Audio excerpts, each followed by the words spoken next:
Yeah, so we meet again as we have been doing on the previous Fridays. Today we have a number of topics.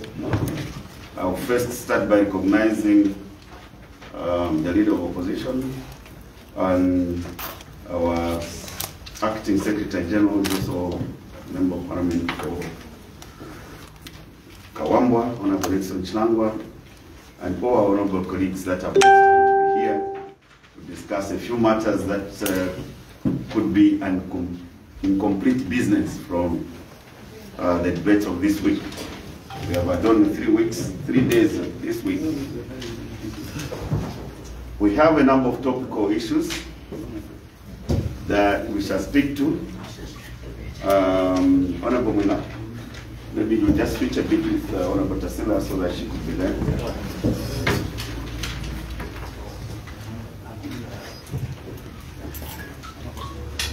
So among the topical issues we shall discuss today, one, the free education, which has been a topical matter, which our colleagues are celebrating, the new dawn. We shall have an honorable member speak to that. The issue of cost of living, which is affecting all of us, including you, from the media. And today we had very interesting submissions about the inflation rate correlated to the actual cost of living on the ground.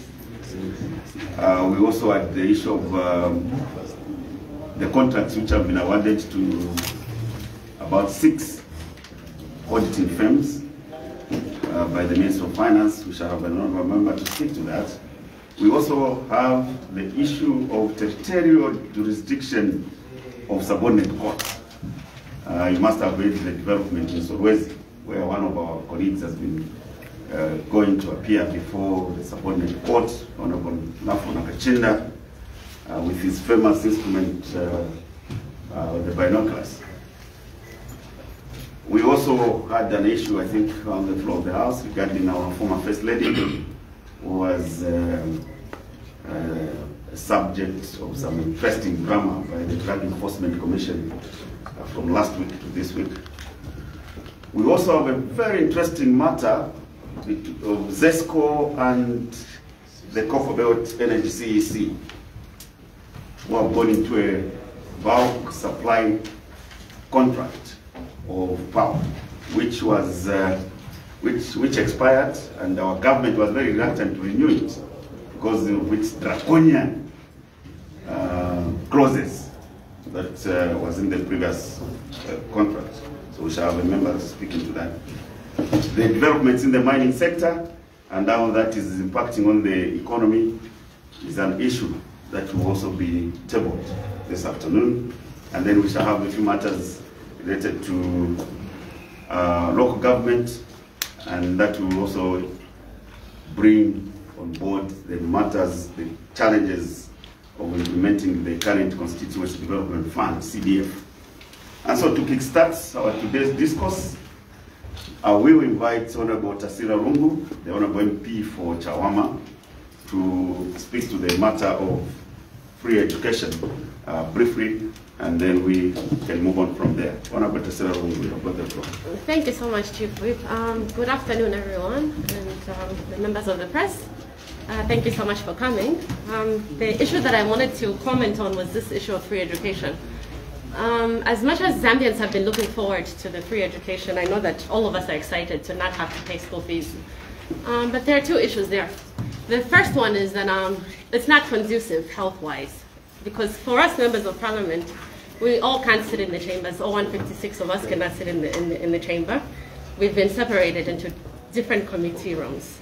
And just a few days ago, the Minister of Health said that as we speak, we should not be taking off our masks. But now, how safe are these schools for our children who are packed in those classrooms? In some classrooms, there are as many as 200. So that means, Honorable MP, I'm told the journalists are failing to follow you. Maybe we can permit you to just move the mask a bit. I know it's an health hazard, but for now we shall allow you to just. They're just missing your face. The first things first is that it's a health hazard. If members of parliament cannot be in the chamber, all 156 of them cannot be in the chamber, how safe are the classrooms for the children? We have more than 200 in some schools. I've taken stock of the schools in Chawama. One classroom has more than 200 students. How safe are they? And then also the issue of quality of education. We're looking forward to quality education. It's not a quality education when one teacher has more than 200 students. They can't even mark the papers. And then there are even different kinds of students in one classroom. Some are special educations, and others learn faster than others. So where's the free and quality education that was promised? The government has a lot more work to do, I think. Thank you. Thank you so much. There you have it. Yes, we appreciate the pronouncement about the free education. But if you go and put more than 100 children in one little classroom sitting on the floor, how does that help? Yes, we are coming from the free education, which our colleagues are talking about. Free education was a package.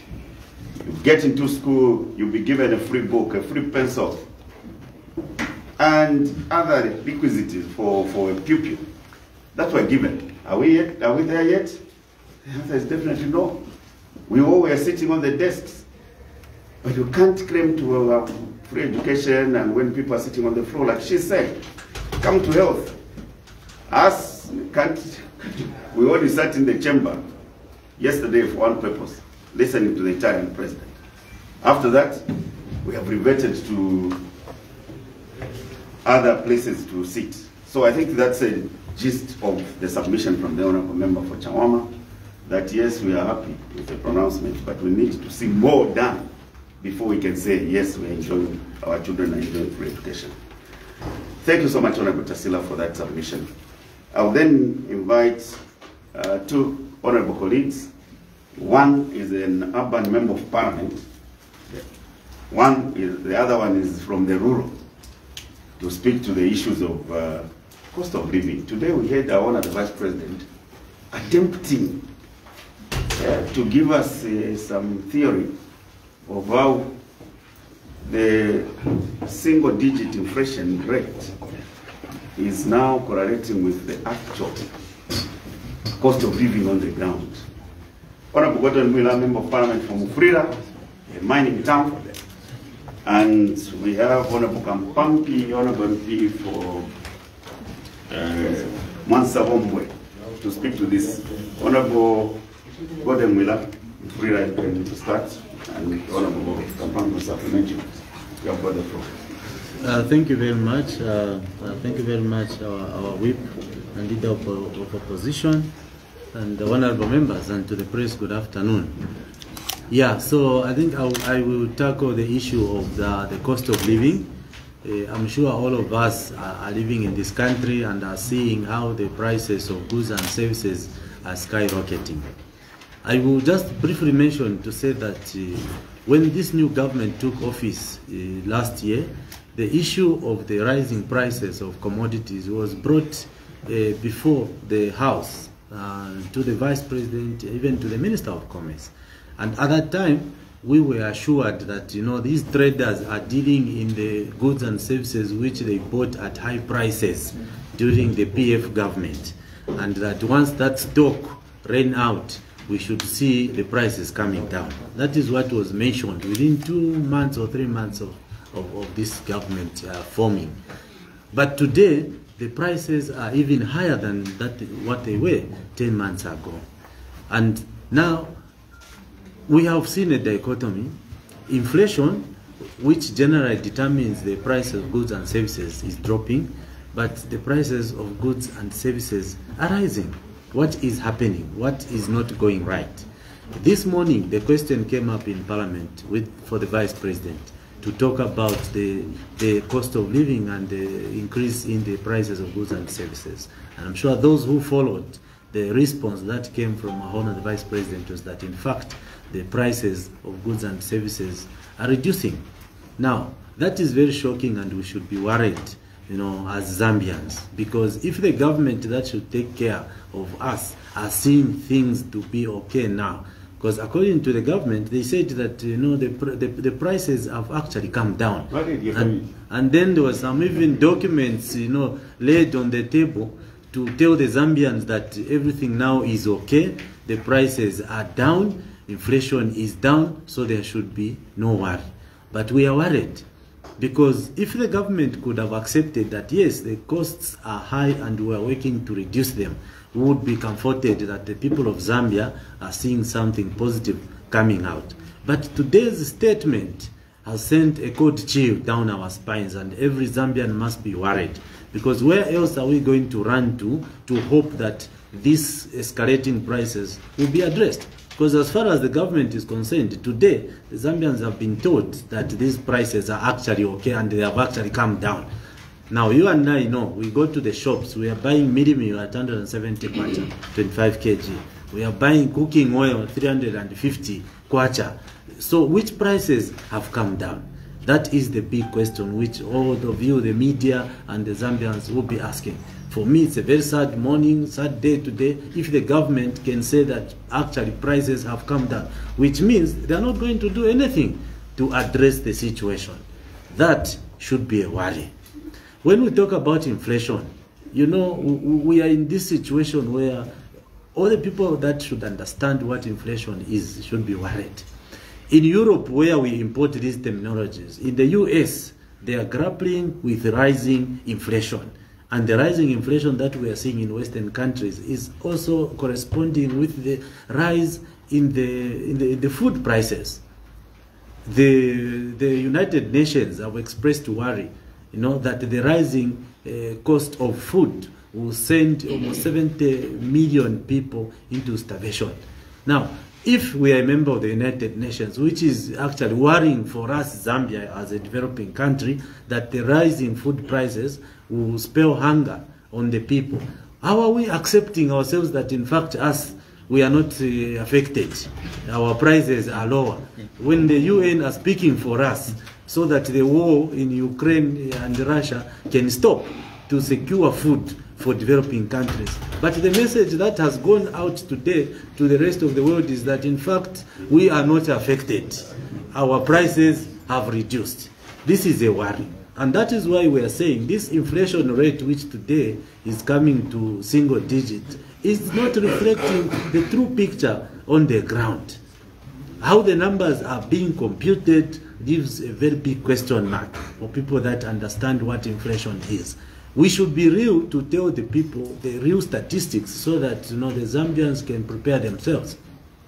We will understand when the effects we are feeling are connected to what is happening in terms of the war. We will understand. We have had COVID, which has impacted economies. We have the war that is impacting economies. But to delink Zambia from the rest of the world is a worry. So we are concerned. We don't believe what the Vice President said about the prices that they are reducing. We know for you that the prices are rising. And the area, they admit that the better, because they will soon be looking at addressing the situation. But for now, we are concerned. We are worried that the Vice President can issue such a statement to the country, assuring that we have managed to reduce the prices of goods and services, when in fact not. Let's submit. Thank you. Thank you very much. Increasing prices in order to reduce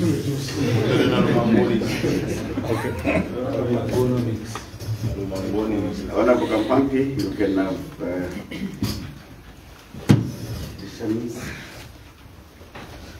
thank you so much, Leader of Opposition, Acting SG, my fellow members of Parliament, and MCs present here. Good afternoon to the media, and welcome. Just to add on from what my colleague is just from saying, our colleagues, before they formed government, they said a lot of things about the cost of living. There were even formulas which were being shared on social media on how, when they formed government, they were going to reduce the prices of essential commodities. I remember so well His Excellency the President promised to say the bag of milling will be fetching at 50 kwacha. And then the issue of cooking oil also, he really talked about it so much. But if you see what is happening now, it's a different thing altogether. So what I'm urging this government is to man up and give the Zambian people what they promised them. People are suffering. I'm sure a lot of you, this is not what you expected from the New Dawn government. You expected better than what you are seeing today. The cost of living is quite high. If I refer to my constituency where I'm coming from, this is a rural constituency where even just to find people who are working from the entire constituency, maybe we've only got less than 500 people who are working. The rest of them depend on agriculture. And how are they going to survive with these escalating prices of essential commodities? It's very worrisome, especially that prices are going high and salaries are not being improved on. And the formula which we were given today by our Vice President concerning the inflation rates, in no way, where fuel keeps on going up, you'd expect the cost of commodities to go down. As long as fuel will be adjusted every month, expect even the essential commodities, the prices to be rising, because fuel in most cases determines the cost of production. So really it becomes difficult and to understand if the government can come in and say the cost of living is trickling down and yet you people are not seeing, then every one of us should be very worried, because this is the government, and that has been said on the floor of the House to say, oh, the prices are actually going down, which we are not seeing. So all I can urge the media is disseminate information to the people to know exactly what are the cost of commodities around the country. Maybe by doing a survey on 2-3 shops and let the people know to say actually the cost of prices are going up and up. So we are relying so much on the media to help us on this one. As much as we can say 1 or 2 things, but you are the key people who can drive this agenda and probably get the best out of it. With those words, I submit. Thank you. Thank you so much, Honorable. Thank you so much. Thank you. So there you have it. I think our colleagues have been clear in terms of how they look at these issues of cost of living. I'll now invite Honorable Kalaru Mukosa, who's a chartered accountant, Member of Parliament for Chinsali Central, to just talk briefly about that issue of the contracts that have been awarded to the audit firms to look into the indebtedness of government. Honorable Kalaru Mukosa. Thank you so much, Chief Whip. Good afternoon, members of the press. On 6th July or thereabout, we saw a publication that was made by the government where they indicated that the Ministry of Finance, together with the Auditor General, Auditor General, they had finished the process of, procuring the contracts, or the contracts for auditors, private auditors who are going to undertake or are going to participate in the exercise to independently evaluate and audit the public debt, domestic debt that our country has. Now, that issue has raised some concerns. Reason being, the Office of the Auditor General, it has a directorate which is called Debt and Investment. Their responsibility is to champion the audits relating to public domestic debt, including foreign debt, as well as investment. So now, yes, we have always called that we have always called for independent audit of the debt so that we establish if there has been any inflation in the debt or there is debt that we have that should not be there. But we have never said that independence can only be provided by the auditors that are coming from outside government. As you may all be aware, the Office of the Auditor General is considered to be external auditors. And as far as the government is concerned, the Office of the Auditor General is regarded as an independent auditor. So all the audits that they do are regarded to be independent. So their question is, what is it that has necessitated the government to engage those 6 private auditors? I think the government can do a service to the people of Zambia by explaining to the people of Zambia why they decided to hire these 6 private independent auditors or private auditors that are coming from outside government. I think it's important that the people of Zambia know, because as far as we know, the Office of the Auditor General is capable of undertaking that exercise. The other issue that people need to know is that from these auditors that have been hired, I do not think there is any private auditor or outside auditing firm that has the capacity and experience to undertake this kind of audit, comparing to the capacity that the Auditor General has, because the Auditor General has this directorate which has already been undertaking this exercise. Then the other issue is that the people of Chinsadi, as well as the people coming from other constituencies across the country, they would be interested in knowing the price at which these auditing firms have been hired, so that they can appreciate what it is that the government is going to spend, because that is the money for the Republic of Zambia. That is money for the people. That is your money. That is our money. Money for the government. So we need to know how much is going to be spent on this exercise, because when the government engages into an exercise, it is not its exercise alone. It is the exercise. It is an exercise for all of us.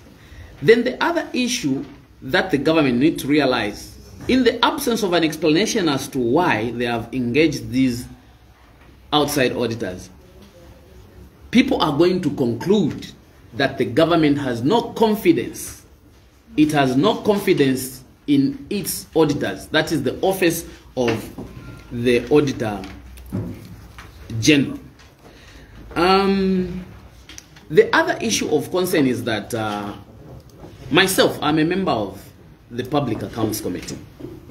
So what normally happens is that every time the Office of the Auditor General finishes undertaking the audits, when they compile that report is brought to the Public Accounts Committee. The other part of the report, it goes to Committee on Parastatals. The other part of the report, it goes to Committee on Local Government Accounts. When those responsibilities are separated to those committees, the report of the Auditor General is dissected. It is deliberated on by those committees, and the reports that they make are discussed and debated in the main chamber, that is in Parliament. Meaning that parliamentarians, they play a role in monitoring and discussing what the Office of the Auditor General has done. Every year, I think you are able to see that Park is sitting and these are the revelations and whatnot. The challenge with hiring the private auditors is that such kind of a report may not find itself to Parliament. So how are we going to access the information that is going to be contained in that report? So there is need for the government, preferably the Minister of Finance or the Secretary to Treasury, to inform the people and to tell us what we expect, yes, they will do the audit. Now, if they do the audit, are we going to look at it?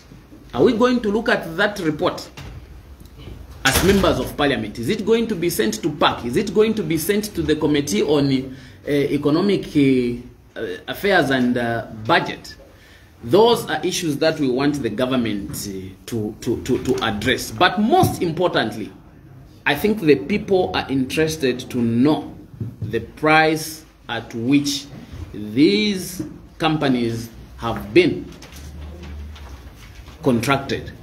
Then the other issue that I would want to talk about, you know, in Chinsali we have Paul Mushindo University that the PF government started constructing. Now, this government has allowed the contractor to demobilize, and the concern of the people of Chinsali is that if the contractor leaves site, the construction that has been done so far will be left to vandalism. So now, the people are thinking that this project is being left simply because it was started by the PF government. Now, if a project was started by the PF government and it is a progressive project, this is a university that is going to provide education to the people of Zambia, not just the people of Chinsali. Why should we leave it so that it is vandalized when we have an opportunity to complete it so that we can start getting the benefits? Just yesterday, we were being informed by Zambia Revenue Authority that they exceeded the mid-year performance of revenue collection by 2.1 billion. Meaning we are liquid, we have the money. So now, why should we just be hearing about money in nominal terms?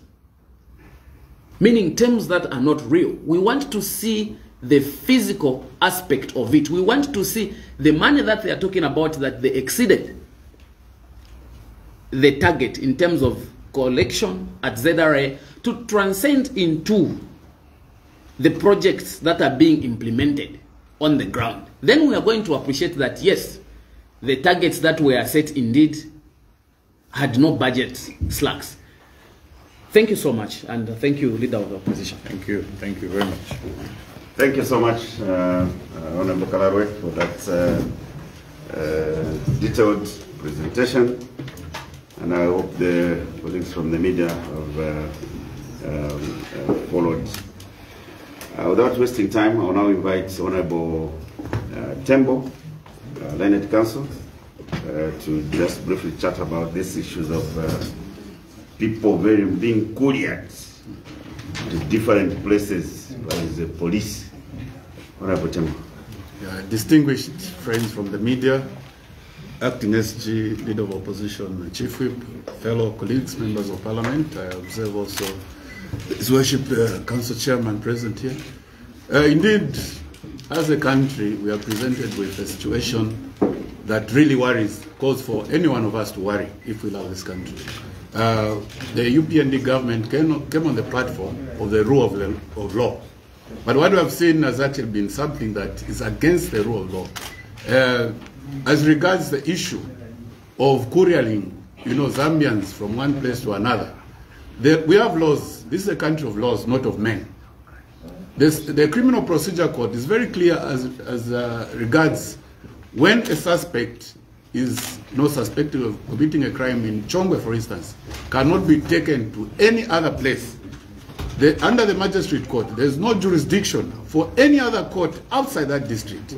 Therefore, the carrying of people at a very huge cost from Lusaka or from elsewhere to other places within the country is actually, illegal, and also, an act of, dictatorship. I say so because it was only during the colonial time and apartheid era that people were being taken from Senazongwe, taken to Lundazi for trial.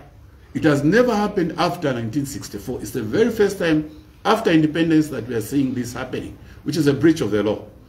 We are glad, and we are actually confirmed our position when we condemned this first, has been confirmed by Honorable Magistrate Tamara Kakusa in Sulwezi, in the case of Rafael Nakachinda, the people versus Rafael Nakachinda, and the latest ruling is that that court in Solwezi does not have jurisdiction when the matter or the crime is suspected of having been, committed in Lusaka. Therefore, that matter has been brought back to Lusaka. Now, the big question is, for that person, for the suspect or Honorable Raphael Nakachinda to be taken that side, there was a huge cost that was involved.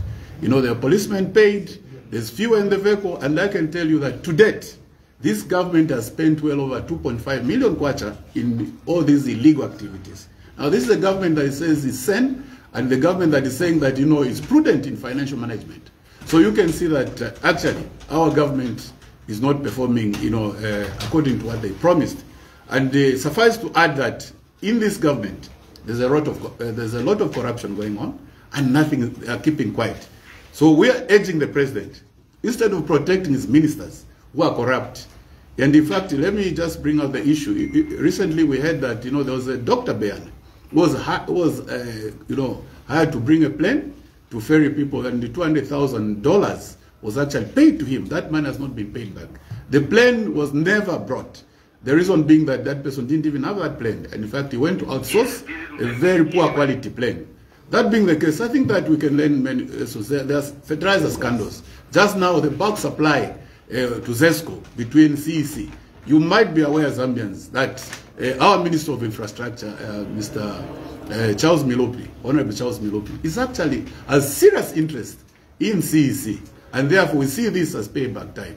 And there are several other people, even appointments that have been made, which are based on friendship and payments. They are lawyers of the president, probably, and I shouldn't stop to speculate that they were not paid legal fees. Now they're being paid back during using public resources by being employed. So I would say that, in my summary, that this government, the so-called fight against corruption, is actually a political tool to actually woodwick Zambians to move away, because they failed to run the economy. The economy is now harsh. Imagine, how can you pay 30 kwacha per liter for diesel? That is quite, something that we should condemn. So this so-called political fight, fight against corruption, is actually a tool to oppress the opposition, and also, to sway the thinking of Zambians from the economic hardships to all these things. We've heard some statement by Honorable Mwetwa that actually they have a dose against the MPs. That is shame. So it's very shameful, because you see, if they are that dose and they are fighting corruption, why don't they go ahead instead of issuing and supported statements in the media to try and say that or insinuate that people are corrupt. So indeed, my position and the position of the Patriotic Front is that corruption fight is not only out of the 20 million Zambians. You cannot direct it to just a small group of people who are innocent. Corruption fight should be, first, it must start with the ruling party, because we have a precedent in this country. When President Mwanawasa started the fight against corruption, he started with his own ministers, he started with his own PSCs before he went outside. So you could see that this is a different scenario, and there's nothing happening. And the question that remains to be answered is, why did UPND seek to form government? Is it really to run this country, or that a private agenda that they want to fulfill? Thank you very much. Thank you. Thank you so much. Thank you so much, Honorable Tembo. And Honorable Riven, please, since the matter Honorable Tembo touched on, the matter you are supposed to deal with, the Honorable MP for Bahati, Bahati constituency,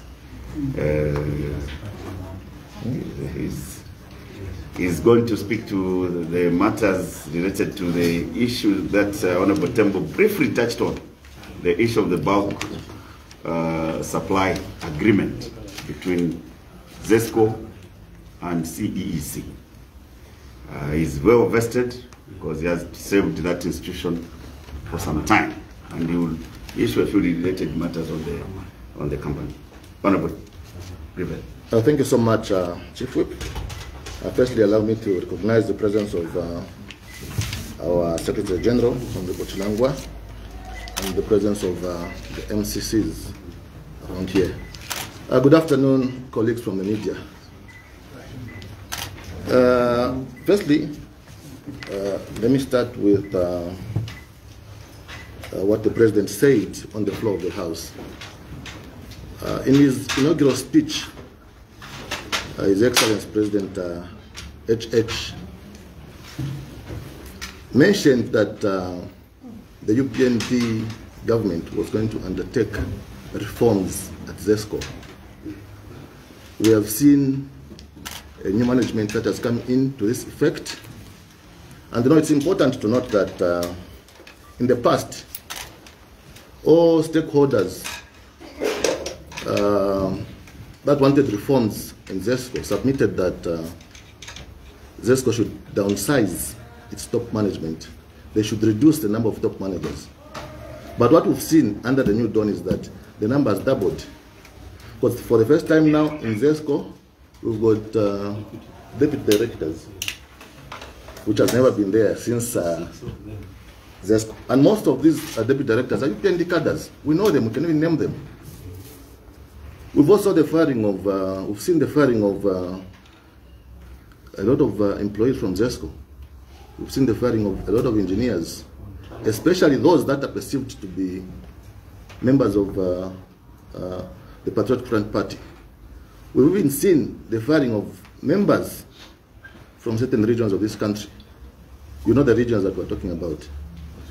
So the question that we're asking is the firing of people from certain regions, or is the firing of those people that are perceived to be PF members part of the reforms that the President wants in ZESCO? That's the question we're asking to this new dawn government. Because the person they brought in, the person at the helm of ZESCO, the new managing director, seemed to be just so good at firing people. He's firing people almost every week. You know, there's a case of a couple, you know, both working for ZESCO Lusaka. They were fired in the same week just because they are perceived to be PF members. The other issue I would briefly speak to is the issue of CEC, Copper Belt Energy Company. Yeah, we've seen so much tribalism in ZESCO. Actually, it's just not in ZESCO where people are losing jobs. It's in most government parastatals. The issue of coming to the issue of CEC. You know, the contract of CEC came to an end 2020, and the ruling party by then, the Patriotic Front Party, didn't want to renew the contract. ZESCO was also reluctant to renew. ZESCO was reluctant to renew the contract with CEC. Instead, they wanted to use CEC as a common carrier, as a common power carrier, where we just use the CEC infrastructure to transmit power to the mining houses. To this effect, we saw CEC run into court. And what is surprising us now is that the contract has been given to CEC. The bulk power supply agreement has been given to CEC. CEC have signed a contract with ZESCO. It's important to note, colleagues from the media, that our mining firms uses about 60% of the power generated by ZESCO. So the questions we're asking is that how much is CEC paying to ZESCO per unit? We're failing to get answers. We had a meeting with ERB and Minister of Energy. These are the questions we're asking them, and they're failing to give us. And how much is CEC charging per unit to the mines? One of the things is that how much are we paying? How much is the ordinary Zambian paying? If you probe these issues, you find that an ordinary Zambian, is paying much more per unit than this big company. And the other thing we want to know is that who are the shareholders in CEC? We know that they are ministers in this parliament who are big shareholders in CEC. So there are so many, questions that the people out there are asking about CEC, why government is failing even to just bring a report to Parliament and tell us that because of this and that, we've gone into an agreement ZESCO has gone into an agreement with CEC. ZESCO going into an agreement with CEC will just make ZESCO, failing to connect ordinary Zambians, will make ZESCO even failing to attend to, their efforts, failing to construct lines. We need power in our rural constituencies. We need power in Bahati. We need power. Almost all colleagues from rural constituencies will tell you that very few people have got access to power. And when we go to ZESCO, ZESCO has no money. Why? The reason is that they are selling most of their power at a cheaper price to CEC. And who are the owners of CEC? Colleagues in the media, those are the questions we should be asking. Who are the owners of CEC? Who are the major shareholders? Charles Mulupi. Just one of them is the entire UPND team. So are these the reforms that, the question is, are these the reforms that the president wants in ZESCO? Firing people, giving bulk supply, giving bulk power supply agreements to his friends? Are these the reforms that the president wants in ZESCO? Thank you so much. Thank you. Thank you for all the legal. Cheers. Thank you so much for that. Honorable Mungandu, you had under 2 minutes. Just a minute. Under a minute, you wanted to just supplement. Yes, only I'm very passionate, dear colleagues from the media, on the CEC issue. You are aware, he mentioned 60%. It's more than 60%. You can imagine a lot of power generated by ZESCO. I know 2 years ago it was at 80%. Of that power is being consumed by the mines. You and I, other sectors, domestic is about maybe 10%. Those of us who share power in terms of our home usage. Then we have manufacturing and industry. You know, our industry is not developed. It's also consuming about 15% or 10% to bring it to 100%. Now, this is what these people did at the time of privatization. And you know who was involved in the privatization. They created a company called CEC. We want you to be investigative as journalists, which was a power division, which was the power division of ZCCM. The late Mr. Sindowe took over with his colleagues. There was a British national there. They signed a power bulk supply agreement for 25 years, where 80% of the power produced by ZESCO could not be transmitted to ZESCO, to the mines directly. They used to transmit it through CEC. CEC will buy, then actually just get it, not buy. They would get it, then sell it to the mines. When the mines pay, they pay ZESCO. For 25 years, President Lungu said,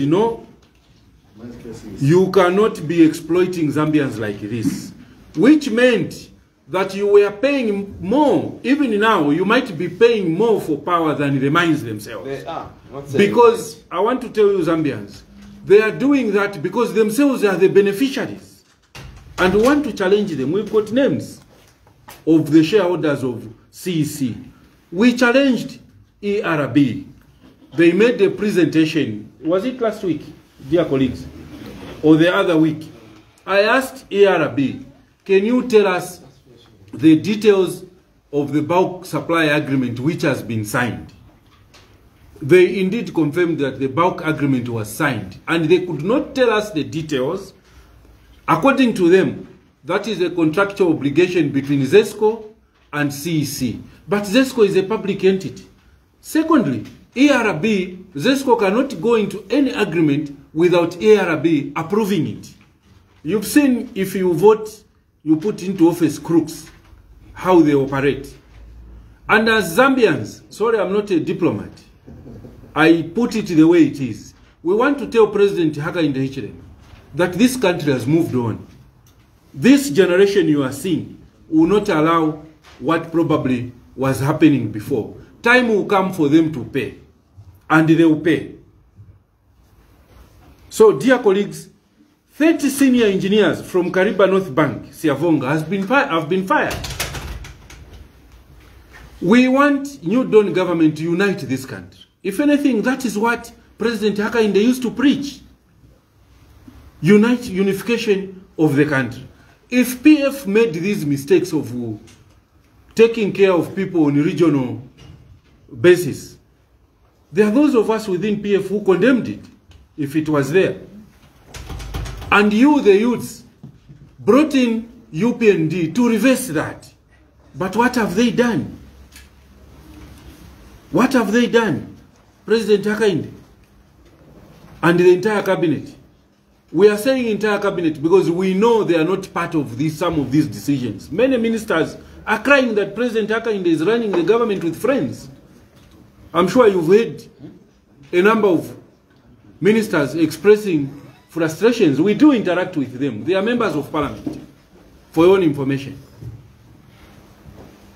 Can he unite the country? You can't fire people and go and check the people who are being fired. He has got no capacity to unite anything. They are coming from either Bembaland, Easterners. If you are an Easterner, you are being uprooted from the government. If there's a province that has been affected, is Eastern Province.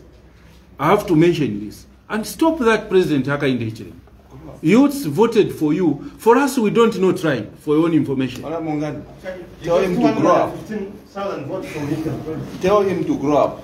I want to, like an adult. I want to tell him, if he cannot control this, we'll control him. If he cannot control this, we'll control him. No system, we know our security system, I want to tell you, is the best in the world. They watch, at an appropriate time they'll take action. They watched us. We encouraged tribalism, we encouraged cadreism. They took action. Here we are. It's only cadreism, corruption, perception. Why I'm calling it perception? Up to now, no one is being convicted of corruption. Actually, they've gone in there and found out that everything was done following laid down procedures. For me, I'm daring them. Can they arrest the corrupt? Because they can't keep singing on a song of PF corrupt, PF criminals. People you are not arresting. If you've seen the arbitrary arrests, they will arrest Honorable Mundubire. On the media, they will give you another information. When they go now to real interrogation, they're asking Honorable Mundubire different questions. Nothing to do with corruption. But we are documenting them. They will come and watch. It is this generation which will come and remove them out of power. And for us, this is the generation that has to put things straight, colleagues. I can see the members of the media. You are all young. For us, we want to remain united. You can't be firing people on tribal lines. So stop this tribalism. Shimbakambwili accused you of being tribal. Now he's being vindicated. Check a lot of these institutions.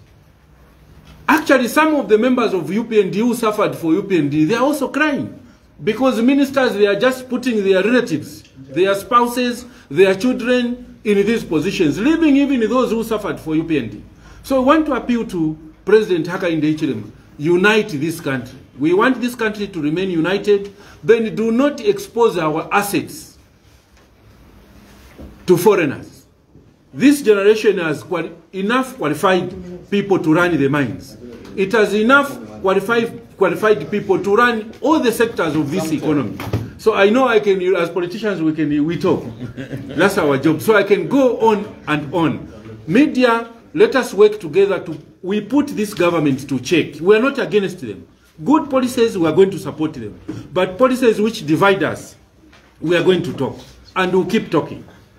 I submit here. Thank you. Thank you so much. Thank you so much, Honorable Mungandu. I'm sure you have read for yourselves how people are being hounded out of work, which we were told no one was going to be fired. But today, the story is opposite. I'll now invite Honorable Member of Parliament for Matero, who is also the chairperson of the Public Accounts of the SADC Parliamentary.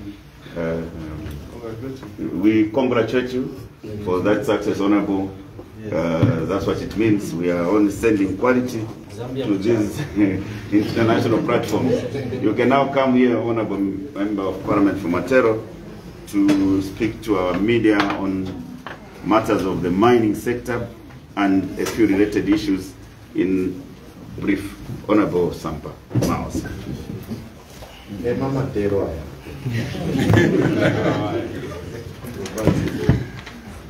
I would like to acknowledge give recognition to the PF Secretary General, Honorable Chilangwa, to the Leader of Opposition for PF in Parliament, Honorable Munduvile, and indeed the Chief Whip of PF, Honorable Kampiongo, and all MPs here recognize you, and everyone, members of the media. On this day when Abe, former President and Prime Minister of Japan, Abe was shot dead, and on this day when the Prime Minister of the UK resigned yesterday, it's a very important day. I stand or address you here as has been introduced, the PF Chairman of Local Government and Housing, and also in Parliament as the PF Shadow Minister of Finance. And also I've noticed where there is a young lady in Nigeria claiming that she's looking for me. May I just say that my father died in 1979. Before that young lady was born, and I've never had a stepdad, so that's a hoax. That said, allow me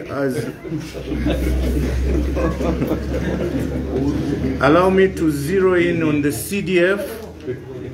As local government chairman, I wish to take note on the CDF. I think from this UPND government, it's been such a big talk and zero action out of this CDF. We are now in July. And I think what they have started with, they've assumed that everybody steals, all the MPs steals. So they put this CDF money, immediately they start auditing the CDF. It hasn't even been implemented. How can you implement something you haven't, audit something you haven't implemented? So they've started with evaluation. Any project first, you plan, you implement, you put in the money, then you start investigating. Has any money been stolen? Them, they've started by investigating. That's where we are. And the year will finish, they'll still be investigating. So this CDF, to me, it's a big talk and no action. What they are doing now, they tell their cadres in our constituents, go and see the MP. That's where the CDF empowerment is. And yet, the MP office has no money. Even the ministers, when their UPND cadres go to see them, they chase them. Go to your MP. That's where the CDF is. That's where empowerment is. They can't even help their own youths. So the CDF is a big talk, but there's zero action. And I can predict the year will end, there will be no action. They will still be auditing. Number two, I note, because I brought in Abe, the late Prime Minister of Japan, he was well known for Abenomics. He brought in big, huge economic measures when he was Prime Minister. I would like to note also that in Zambia now, the Vice President is Nalumango. I would like to call the situation as Nalumangonomics. Nalumangonomics, increasing in order to reduce. That's Nalumangonomics. I've just come from South Africa. The entire world or Africa is laughing at Zambia. They keep forwarding me, my colleagues. Where I've come from, the beauties, I met 5 MPs from all the 52 countries of Africa. So like 250 MPs. French-speaking, Arabic, but they keep forwarding me. You Zambians, how come you are the only country in the world or Africa where inflation is reducing? Everybody else, inflation is going up because of the war. And yet your country also, the cost of living is going up. So you see the Nalumangonomics, they are not agreeing with basic economic 110. And I wish to go to the finance minister, Honorable Musokotwane. He keeps complaining about PF's debt. Debt.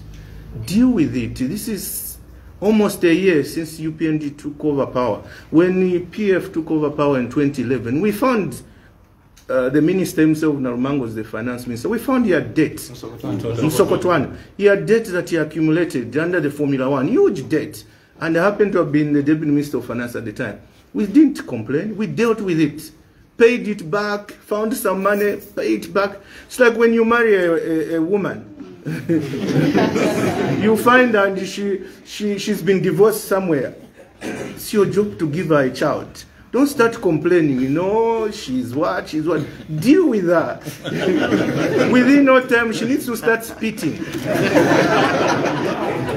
So this UPND government, almost a year, Zambia is this woman. They've married this woman. All the youths they've married Zambian. We're about 18 million. None of us is spitting. They keep complaining, you know, the previous husband. Why did you make a proposal? Why did you fire her? So they came lying. They'll buy you pizza, they'll do this, but they are not delivering. And remind Honorable Msokotwane, the debt, it was meant for infrastructure.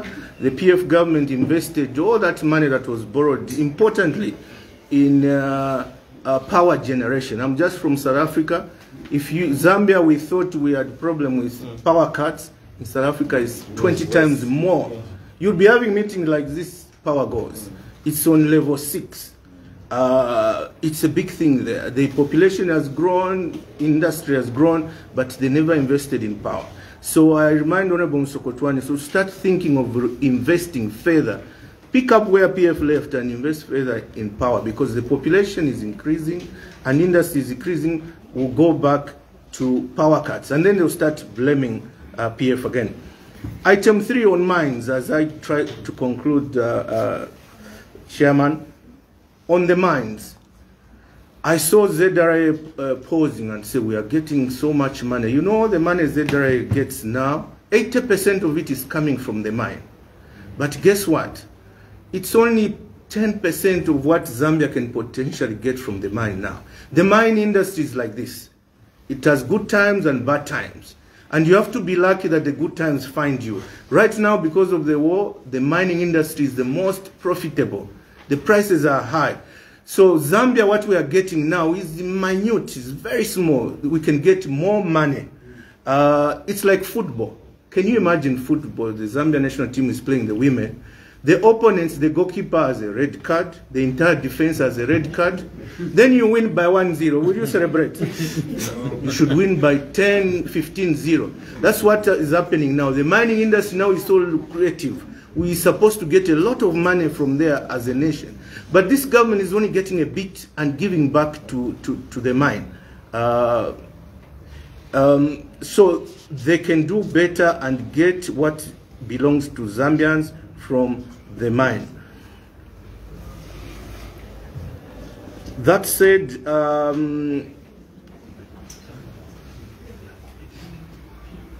the issue of Mopani and KCM, the PF government took KCM and said, we're not making money here, we'll take it and get money for Zambians. The UPND campaigned on that against the PF, and they've taken power now almost 1 year. They have done nothing about KCM. They are not giving it back to the data. They are not giving up it to anyone. They are doing nothing. Whatever you do, do something. Mopani, we took it over as PF because we realized as the government will make more money, but they are doing nothing. So they keep doing nothing. That husband who marries you and does nothing in the kitchen, in the living room, in the bedroom, does nothing. Now, finally, but not the least, allow me, the president, when he came here in this parliament to address us MPs on values, he talked about naming and shaming. That anybody doing something to the country that is bad for the citizen, he was going to be naming and shaming. So I'd like to pick up from there also. Name and shame some people in these countries that don't mean well for the Zambian people. In Malawi, in South Africa, we had the Guptas, those who are in the habit of state capture. They capture the president, they capture the system, and then nothing is done. In Malawi, we had the Guptas. In South Africa, the Guptas. In Malawi, recently we were told there was a Zuneth Satar in India. In Zambia, let me mention to you the Guptas, those that are capturing the ministers. When the Minister of Mine has a meeting, do you know who's showing up? Not the minister, somebody else. When the Minister of Finance, there's supposed to be a meeting, the Minister of Finance is expected, or PS, you know who's showing up? Somebody else. The two name and shame I'll mention today is one, Greg Mills. You know him from the Brent Used Foundation. He's the one now pawning, trying to sell Mopani, trying to sell KCM on behalf of the government. Meetings where our mines minister should be there is the one arriving, or the finance minister. The other one, our name and shame, and is Zambian, is Valentine Chitalo. Him too, meetings to do with selling mines for Zambia, where the mine minister should be, or the finance minister, is the one arriving. But did you Zambians vote for Greg Mills? Did you vote for Valentine Chitalo? So those ones are your new state capturers. And I've named and shamed them based on what the president told us. If you suspect anyone, and I'm very sure, I'm naming and shaming them so that they stay away. They leave those people you voted. You voted for President HH and the minister to run affairs of public affairs. And them, if they want to come in the political arena, let them stand up and vie for elections. It's not easy to win. But they shouldn't come and hijack people that you elected. So I'm naming and shaming those two. That said, thank you, Mr. Thank you so much. Thank you. Boba TV. Thank you so much. Thank you so much, Honorable MP for Matero. And you have gotten details. He's gone to the details of what is obtaining. And he has also touched on state capture. State capture is very interesting. As they say, he who calls others to equity must come with clean hands. I will now invite the last two colleagues that will speak to some of these issues. I know that CDF and a few issues of local government have been spoken by the chairperson, but I will invite very briefly Honorable Rusambo, MP for Kabushi, to just come and say a few things, and we are balancing. You know, these are town MPs, and we are village MPs, so we need to strike a balance, which I have also Honorable Mpundu to briefly just speak to these issues of local governance. Honorable Rusambo, you have the floor. Okay, thank you very much, Chief Whip. Thank you very much, Leader of Opposition, our Secretary General, Honorable Chilangwa. Also, I want to recognize my colleagues who are here. I am the chairperson for local governance, housing and chiefs affairs as a committee here at Parliament. I'm a member of Parliament for Kabushi constituency in Indola on the Copper Belt province. Just for the sake of media, for those people who doesn't know me, I'm Bowman Chirosha Sambo, the bulldozer. Yeah. I'm on leave. I'm not talking. I will start talking after August. But I've been asked by the Leader of Opposition to come and share with you, the media and the nation at large, on the issue which we started with in Parliament. There was a point of order in Parliament concerning the booth operators.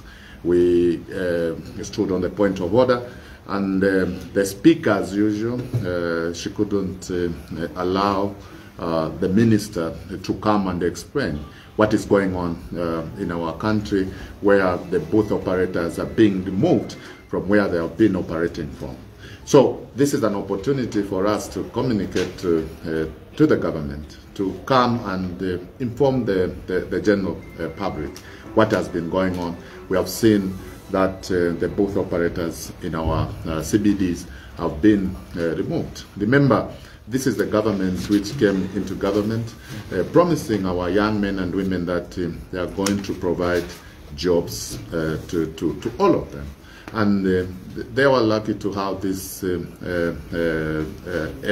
Zamtel, MTN as companies which has given them an opportunity to get something to go and help their poor families out there. These both operators, they are breadwinners. They use the money, salaries which they get from hard-earned money to pay their bills. But it's very unfortunate that we have the government which has no heart for the people. They have no heart for the poor. Today, we have both operators who have been removed from the streets where they have been operating from. But I've seen government of Mr. Hakainde Hichilema giving tax holiday to the mines, and they have gone to beg for $1.4 billion when we are losing something like $2.5 billion in tax holidays. So for me, it is the advice to the government. Can you first of all secure your people, secure your citizens? It is very important to secure your citizens and give jobs to the youths of this country. I thank you, Chief Whip. I thank you, Leader of Opposition. Thank you very much. Thank you very much. Thank you so much. Thank you. Thank you. Always speaking for the people. Honorable Mpondo, Honorable Cliff Mpondo, like me, is an MP for the poorness of the rural citizens.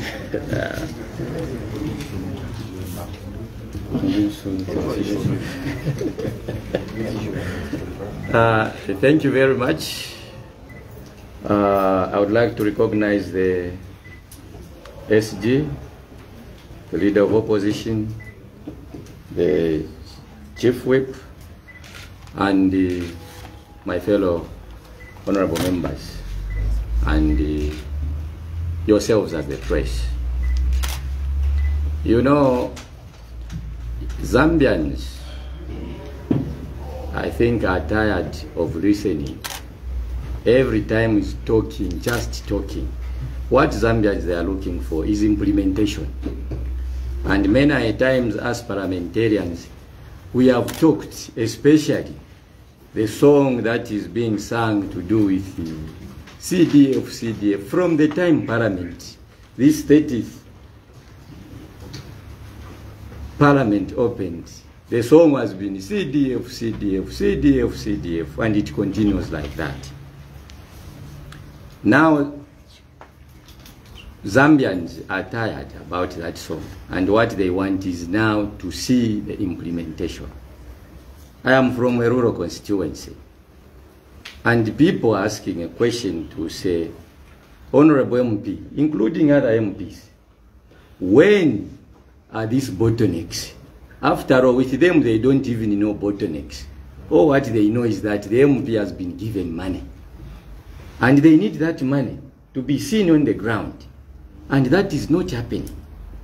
It is just recently, I think, all my colleagues are aware, another secular, instead of removing those bottlenecks, they have again thrown another secular, putting another bottleneck on the same CDF, which is not occurring well.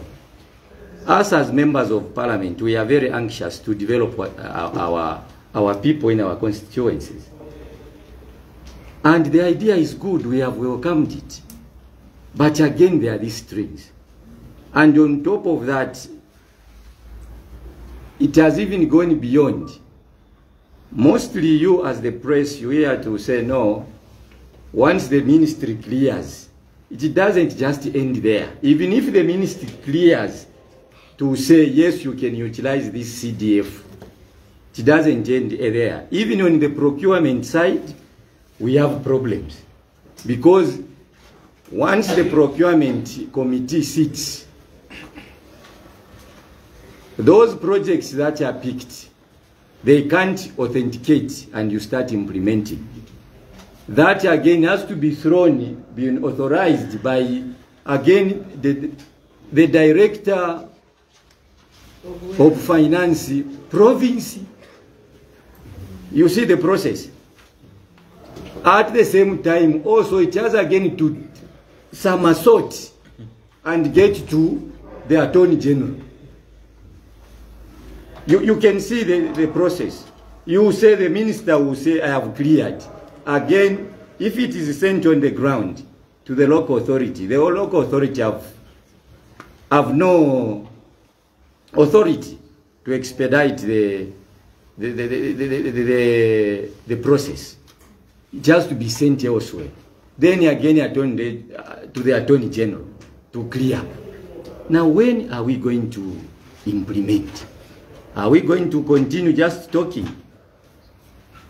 it is high time that the executive, they look at those issues. We have complained as members of parliament, even the general populace, to say we need this CDF as quickly as possible so that we start implementing. Because at the end of the day, they will start saying, no, the MPs are not doing what is expected. As we are here and we want to work, people are waiting to have these bottlenecks removed. So, as the press, you need to understand that when we talk about these bottlenecks, continue helping us to talk about it, to say when are these bottlenecks going to be removed from the system so that we can hear to say people are accessing these funds. You agree that you are not aware that, again, on the procurement side, there are those bottlenecks. It is not the director, the DF at local level, at the local authority, who says, okay, since the ministry has authorized, and it ends there. Once they see it, it has to pass through all those processes. Now you can imagine. So we urge you to continue, because this song is still going on. We also urge you as the press to continue singing the same song, because maybe these things will be removed so that our people, especially in the rural constituencies, where this money is much needed, we start implementing the project that the community wants. And like us just waiting, no. What people want is now implementation. This issue of issuing secular after secular, and those secular, they are not also pointing to the positive side of what people want. It is to the negative side. It's better to be open. You know that the truth has got no substitute. It will remain the truth. But if you put on bringing a lie has got a substitute, which is the truth. And by so doing, you create this distortion that we are having. With those few remarks, I thank you. Thank you. Thank you so much, Honorable Clifford Mpundu.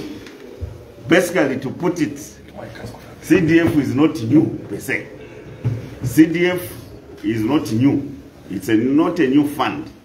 It has just increased, as we have been told, but yet it has created challenges. We used to implement projects in the old CDF allocations. All the MPs across board. But it's interesting now what challenges we are facing. The issue that Honorable Sambo spoke about, I want to tell you that we have been part of government before. We have gone to foreign countries on the African continent. The leaders who are coming for this AU behind here are all African leaders who have got the similar challenges that we have here. So to try and pretend to demolish the booths and think you are going to show them that here we have got a very clean town where we don't have problems with our youths is a fallacy. So the local government must not think by clearing the booths, that's when the town is, people will appreciate Lusaka for what it is. There is street vending everywhere on the African continent. This issue of, we just came from Uganda, where we went with the Madam Speaker. And we left a bill in Parliament where they were talking about e-transactions and what government should be getting. Meaning, they have recognized the transactions that are being done by the youths. So, why should we punish youths who are earning a living? And the markups they get from those transactions are very minimal. But they strive, these youths, to be on. They are not happy when they are chasing you around when they see you to try and get a transaction. It's dehumanizing for them. Some of them are graduates. But that's where they're earning a living. So you can't pretend to show your town as clean by removing a livelihood from the youths who are struggling. It can't work like that. We are very concerned and we have to speak for those youths because our colleagues came to fix things, including jobs for them, which they haven't fixed yet. So why do you want to deprive them of a living? Just to come and show impression that Cairo Road is Cairo Road without... No. Street vending is everywhere, including in European countries. Here in Africa, the leaders who are coming are Africans.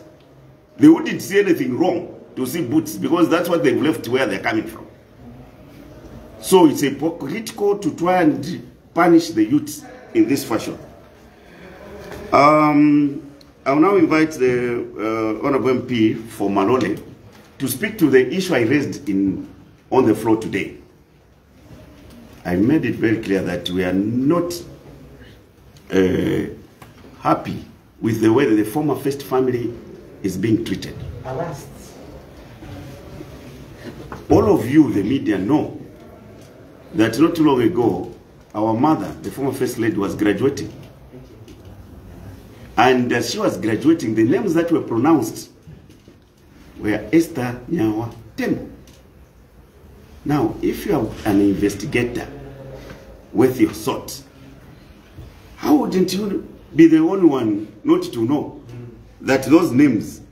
And I'm happy that even when our honor, the vice president, she wanted to skate around this matter, she realized later on that she needed to respond to it appropriately. We are happy that she realized and gave a response that made sense to us. When she said, yes, I realize that this is a challenge, that investigators must be thorough before they run to the media. Because what we witnessed was seekers. Seekers, total seekers. No, the lady has disappeared. We have found the flat. Can you leave my tomato and finish?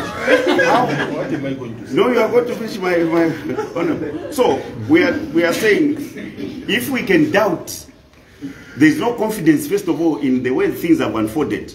Today we were seeing lawyers presenting the printouts from the Minister of Lands, where another minister, who I respect so much, also came and said, no, this land didn't have coordinates. Who are you kidding? So, for us, those are not matters we are not going to take kind. Those are national matters that are bound to divide the nation. We have got only one surviving former head of state out of the 6, and who must be shown dignity. He is a human being. Some of the provisions that are provided for that office are for intended purpose. Today, President Hakainde is in State House. It's too overdue to come to an end at some point. I did raise this matter on the floor, and I did use our local language. Ichiringo lingilako mnove. Echwaka kulingilako. Chaona muzako chapita. Mawa chilipayo. Whatever used to measure others will be used to measure you. Is that the trend we want to go? Those are the questions we should be asking. If today Bwana Clifford Mpundu became president, the first thing he should look at is the former leaders as suspects, including the former head of state. Is that how we are going to run the country? I also joined my colleagues in sharing Honorable Mao Sampa, who talked about Prime Minister Abe, long-serving Prime Minister in Japan, who has lost his life. We commensurate with people of Japan. I don't know what to say about Mr. Boris Johnson, who failed to perform the job. That's what it calls for. You fail to perform the job, even when you want to hold on to it. You have, especially when you get it by deceiving people.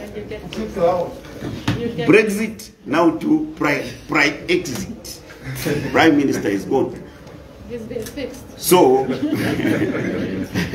we should learn from such developments, but we want to see people here perform, fix things as they promised. They knew the state of the economy, which they promised to come and fix. They knew that in the supply chain of fuel, they had seen some middlemen. Which middlemen, I don't know whether they are now contributing to them, or they failed to remove them. Honorable, come and conclude on this matter of the first family. So that this man has finished everything. He had the leakage. He had the leakage. Ladies and gentlemen, the media team, leader of opposition, chief whip, our secretary general, members of parliament, members of central committee, and everyone who's around. To me, what I've seen, everybody just complaining about the UPND government. underperformance or underperforming of the UPN government. You know, you don't leave the ball, each put them, to me, I'm calling for the president Akainde Ichirema to resign because he has failed to run the country. Let the president step down because he has failed to run the country. The way the Prime Minister of Britain did, his best friend, he resigned. Also let him fail. He has failed to fix the economy. The only thing he's doing is fixing people. He is only fixing the people. So I know the president has morals. He's a very respected person. So I'm calling upon the president to resign. He has failed lamentably. If the youth who voted for him knew this is where the president is going to take them, they would have not voted for him.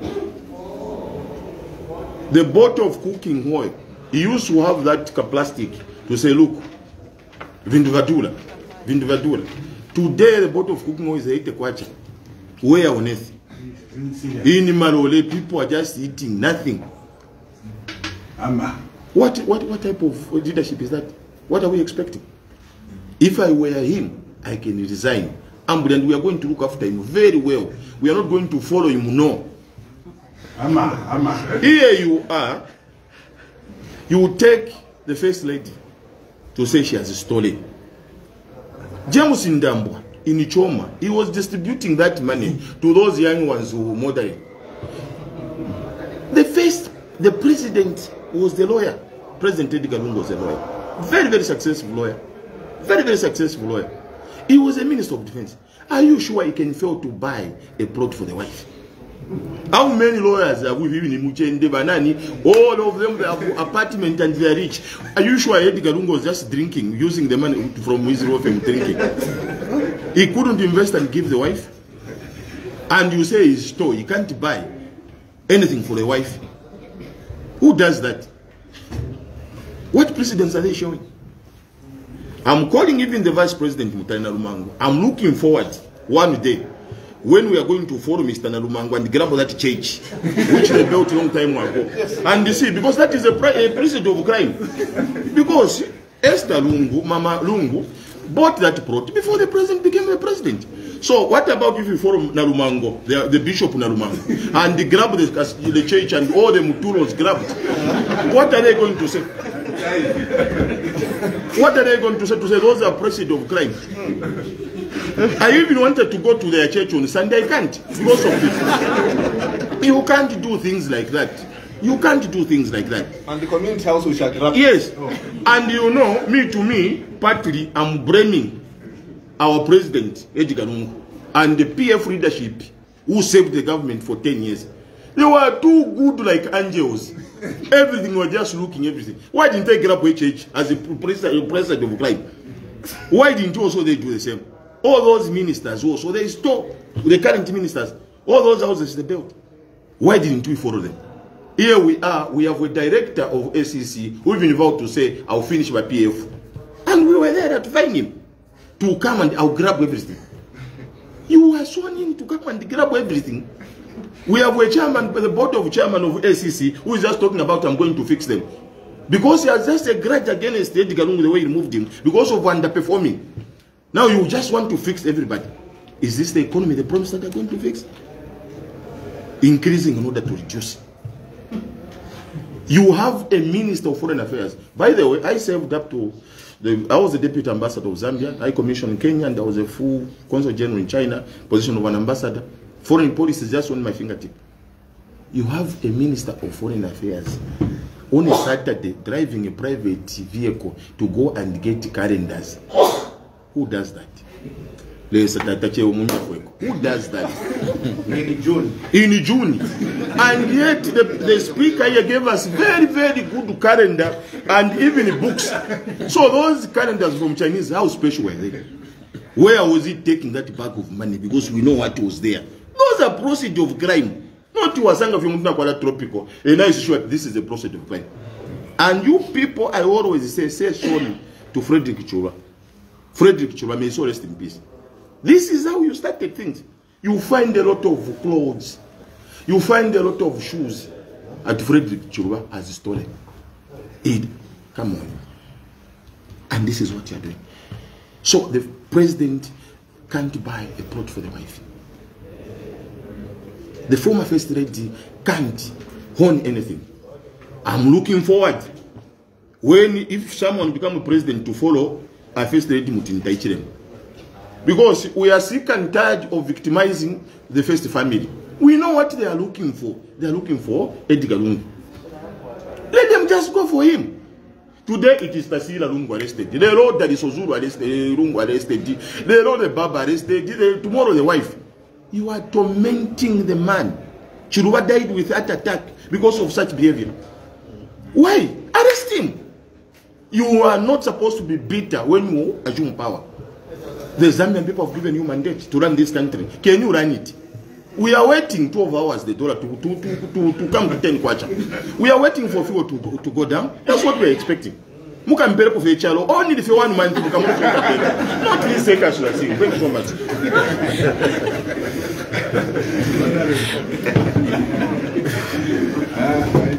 There you have it. There you have it. You know, I think we have to speak to issues as they are, and to make the public understand. Before I invite the leader of opposition to wrap up today's discourse, I will find out if there are questions on the issues that we have discussed so far, briefly, so that we can wrap up. I've got the gentleman here and the gentleman behind there. You say your names quickly and then the question. My name is Moses Rungwe, or Doc Smith. My name goes, I think, I don't know, I missed the presentation from the SG and the leader of the opposition. My question is, we have seen the PF of lately is different from the PF we used to know.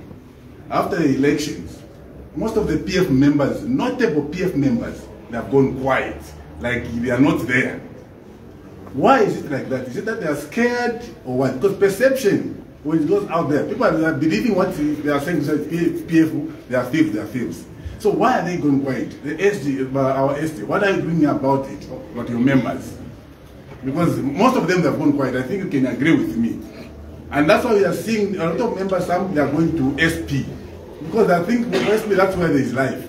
But we know in PF, there's potential. Why is it like that?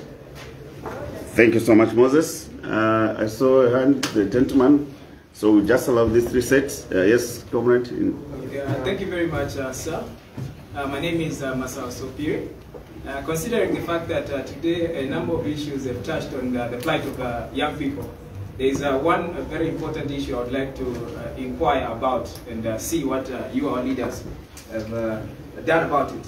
In August, on August 15, 2020, His Excellency the President, then Dr. Edgar Chagwa launched the 470 million youth multi-sector youth empowerment scheme, under which some tankers were even procured. 50 initial tankers were procured.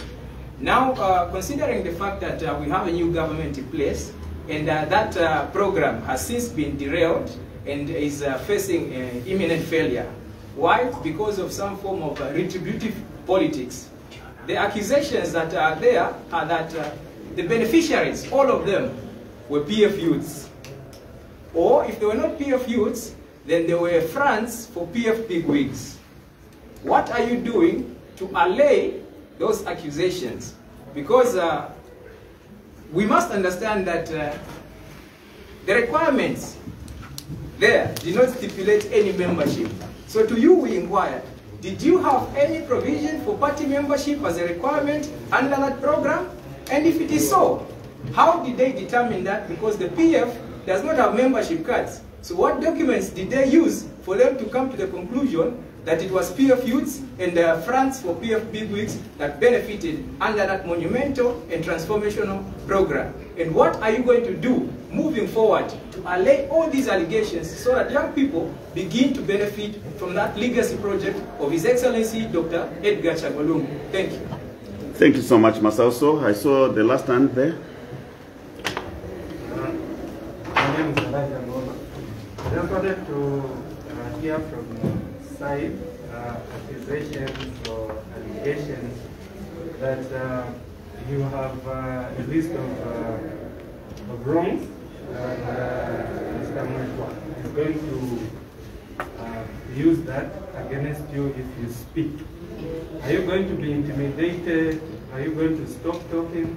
Because I think if it goes ahead, we'll see more arrests from the more than 60 MPs that are representing various circumstances. Thank you. Thank you very much. So, before I invite the SG to respond to that, he came to witness to just be with us. But since there's a question that has been posed by Moses, I'll allow the SG to respond. I'll attempt to respond to the other two questions, and I think the SG can also speak a bit on the issue of Masaso, about the fuel tanker scheme. Elijah, I'll respond because I heard I must have picked something to that effect, and I think the leader of opposition has already responded to that. I want to make it very clear. I know that maybe my colleague, the Minister for Southern Province, was still recovering from the hangover of the My Town project. Is it My Town? My hometown program, which overwhelmed him so much that he couldn't even defend his own police, who he had allowed to cover that event. I don't know what proceeds he got from the event himself, but you see, we saw his senior police officer being summoned from the province to be questioned here in Lusaka for covering that event. I thought he should have been speaking to that first, as to what role he played himself being in charge of the province, other than leaving his officers to come and be queried for having policed or for having provided security to that rich gentleman who was in his province.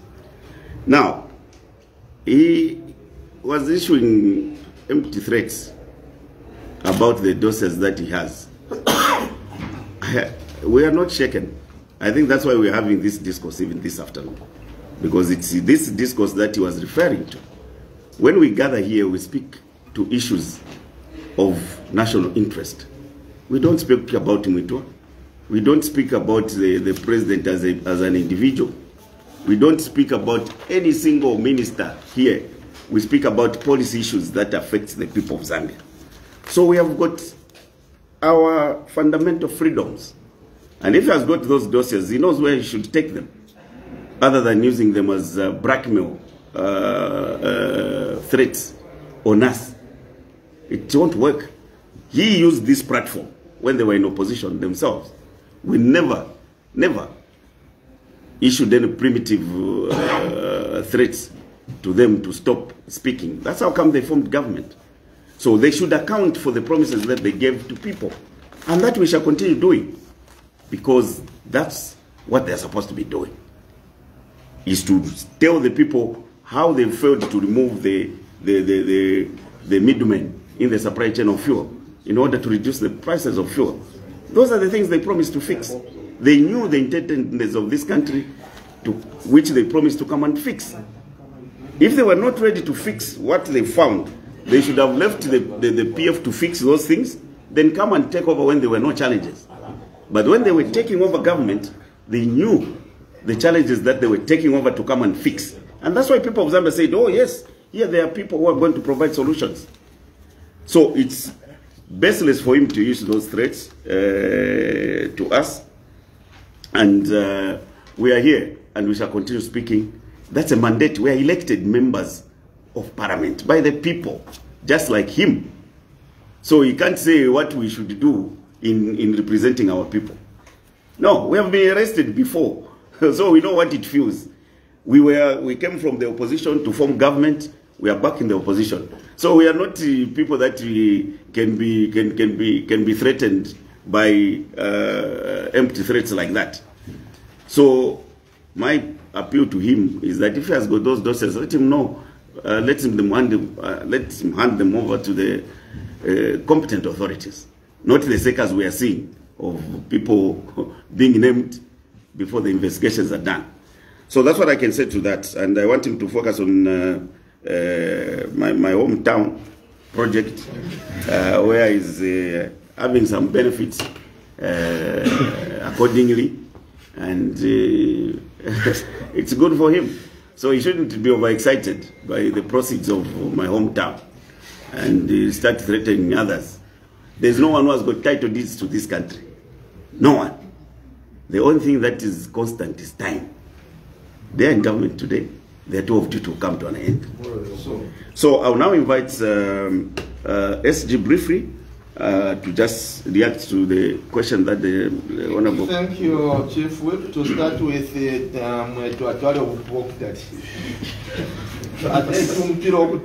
and you must tell him that. I can tell you right now that we are very determined and we are solid. We will not be moved by either Mwetua or Akainde Ichilema or anybody else. We are focused on what we must do for the Zambian people. And that we are telling them for free. And they can take that to the bank. Ukutumpa Bashakush. You can go and translate for him in the other language, which he understands better. Who does he think he is? He can threaten us? Does he think he owns this country? Come on. Secondly, PF is intact, that is in course. And the tragedy we have in this country is that we don't want to learn from history. There are very few individuals or human beings that can withstand the pressure of being in opposition. There are people who joined this party after we formed government. Prior to 2011, they were nowhere on the scene. And for us, because it is one Zambia, one nation, we embrace some colleagues. And obviously they have the right to move on. And because they see leaders of this political party being persecuted, being chased by the so-called New Doom government, they think they are not safe, so they might as well be at a distance or sit on the fence. Let them remain on the fence. PF is intact. PF is solid. And I can tell you, the depth that you are seeing when you come to these interactions from these colleagues, members of parliament, has UPND got that depth? The answer is no. You can hear each one of these colleagues who spoke today. 10 of them. It is not Chilangwa speaking today. It's not Munduwe speaking today. Obviously, Kamchongo has spoken as Chief Whip. I would have loved him not to speak too much today. I would have loved this platform to be for the newcomers on the platform, so that you see the extent of the depth and the authority which your members of parliament from the Patriotic Front are able to speak and articulate issues. Incredible, unbelievable. That's what the material you have. And if you compare this material and the depth of these individuals in the PF with the so-called cabinet, my God, it's 1 to 10. Kulusa so. So we are intact. History must be related to. You must read history, colleagues. In 2006, when Michael Sata lost the presidency, Chimumba resigned from this party to join somewhere. In 2008, when Sata again lost, our Secretary General then, Edward Mumbi, resigned. And I'm just giving you some insights. I can go to all the details of who resigned, who left, who ran away, because some people are not made of the same stuff that human beings are supposed to be made of. Some people are made of the same stuff that chickens are made of. So they cannot withstand the heat. And sympathize with them. That's their character. That's how they have been created by the Creator. Not all the same are going to be created of the same steel that Kamchongo is made of, that Sampa is made of. No. And some of those who are living, is this the first time that they've left? No. For them, it's a ritual. They go and come, they go and come. And do not, and you know, because of this economic scenario which has been created by the so-called New Doom government, people are desperate. Anywhere there, where they sniff a bit of money, they want to rush there thinking that their issues are going to be taken care of. People are hungry. People are poor, there's no money. So where they can hear some sniff a little bit of money, they will rush there. They've got no sense of belonging where they're going. They've got no no character in them. For them, they will sell themselves to the highest bidder. So that's what you are seeing. But as PF, we are intact. Yes, a few people will go. That we accept, it has happened. But where they are going, they will not form government. It took Michael Chirusha Sata, with his prowess, with his experience, with the character of mobilizing resources, it took him 10 years to form government. Right now, there are only 2 political parties on the scene. And these are the political parties who are going to still be on the scene in 2026. None of these small parties we are seeing making noise are going to be there in the big league in 2026. It's PF and the UPND. The outgoing UPND and the incoming bouncing back PF. That is what is going to happen in 2026, and that I can tell you. And you see this movement over the next year or 2 is going to continue happening. People trying to position themselves, even those we did not adopt, because they think they are going to stand a better chance of adoption in the other party. Even those who want to go and contest elections in our strongholds where we've got sitting MPs, they would want to go to another platform so they can have a bite at the cherry. That's what is happening. So I can tell you for free, colleagues, that PF is in. PF is in for a long ride, and we are going to remain relevant to the political dispensation of this country. And I can tell you that what is happening to PF has happened in other parties before. Do you remember those of you who are old enough? Bodwin and Kumbla left, and they said this is the end of MMD. You remember the Akashambatwa brother and sister left and formed a party, and everybody said now that's the end. The National Party came and they said that was the end. You remember the issue of BY? BY had more money than any of these political parties today. He went around the country 5 times. Did he form government? The answer is no. Do you remember the story of FDD? The entire Lusaka MMD went to FDD. They even won a by-election in Kawata. Kachingwe became an MP for 6 weeks.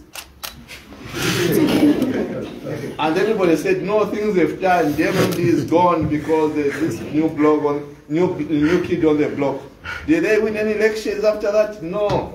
They died a natural death. So I'm telling the Zambians that PF is still solid and strong on the ground.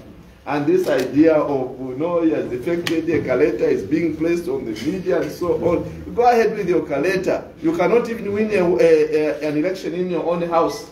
Even if for your 4 children and your wife vote, you still lose and you think you are a factor. Colleagues, it takes a lot to build a political organization. Michael Sata built this organization. Edgar Lungu nurtured this organization. And we are certainly firm. As soon as a few fundamentals are in place, PF is going to a convention, to a general conference to choose a president and colleagues, and then we shall run. We are not going to go to a general conference to just go and fulfill a fixture. No. We must put every parameters in place so that a man or a woman who is going to be elected at our general conference can be acceptable to the general party membership, and that he can withstand the pressure. And we do not want to go to a general conference to go and elect somebody who has been sponsored by the enemies of the party. So we understand all these dynamics, and that's what we're dealing with. So PF is here, PF is strong, 60 MPs. How many of those political parties have got even councillors? They were in the general election in 2021. They could not even afford half a councillor, to win half a councillor. And today, no, they are a fourth force or 60th force. It will not bother us, really, to be honest. Those who want to go, yes, it's good to lose friends. Yes, it's good to lose certain partners in the battle. But, sometimes it's good readers. For the good of this organization, because it will bring out those who firmly believe in this organization, those who firmly believe in this organization, those who are going to believe in this organization for the future. Leader of opposition, I'll end it. Thank you so much, SG. Thank you so much. And I think you got the response thoroughly. We are still here. And the fact that you can be with us shows you that we are still here. Yes. It's now my pleasure to invite the Leader of Opposition. And please, Leader of Opposition, as you wrap up, see if you can respond to a question from Masao Sopiri, who asked about that well-intended youth empowerment program which was launched by the former head of state, Dr. Davi-tech-media. I now invite you to wrap up the discussion. Thank you. Thank you very much, Whip. I also wish to recognize the presence of our Party Secretary General, Honorable Nixon Chilangwa, and members of Parliament at this media interaction. To start with, colleagues, I want to tell you that freedom of speech, alongside other liberties, are enshrined in our Republican Constitution. Let nobody tell you that they're doing you a favor, when they allow you to speak. It has become a tradition in the UPND where they want to tell you that now there is peace. Now we have allowed you to speak. Now we've provided an opportunity for you to speak. Nobody, not an individual, not a political party, not even a government, but the Republican Constitution accords you those liberties. So we are here because of the Republican Constitution, the grand norm, the supreme law of this land. So for a colleague like, fellow counsel Cornelius Mwetwa, to believe that we owe him a debt of gratitude for this freedom is laughable. And, I was embarrassed that he said that, because he needs to know better to say we first of all have that freedom enshrined in our Constitution. And also you should know by now, our characters, the members of Parliament, were his colleagues. We've never been cowards, never, and we'll never be cowards. We are here to serve. There is no amount of intimidation that is going to cow us down when it comes to providing service and acting on behalf of the people that elected us. So I just want to assure him that these platforms and many other platforms where we express ourselves will continue into the foreseeable future so that Zambians are well informed about what is happening in their country. Ladies and gentlemen, I'll be businesslike as I wrap up. The elephant in the room is the harassment of the first family. My colleagues have spoken to these facts. And I think that the starting point, first of all, is that, when there's ill will in doing something, it brings a lot of worry and concern. There's a lot of ill will around this particular matter. I'll give you an example, for instance. If, as the Vice President said, the investigative wings did not know the owner of those apartments, neither did they know the value of those apartments, how then can they come to a conclusion that these are proceeds of crime? You can only conclude that a particular item may be a proceed of crime if firstly you know the owner and you are fully aware of their means or lack of means. Then can you arrive at a conclusion to say this is a proceed of crime? There are similar properties like that one everywhere in Lusaka, maybe even better. Are they all proceeds of crime? No. Why? Because the people that own them have capacity or have means to own such property.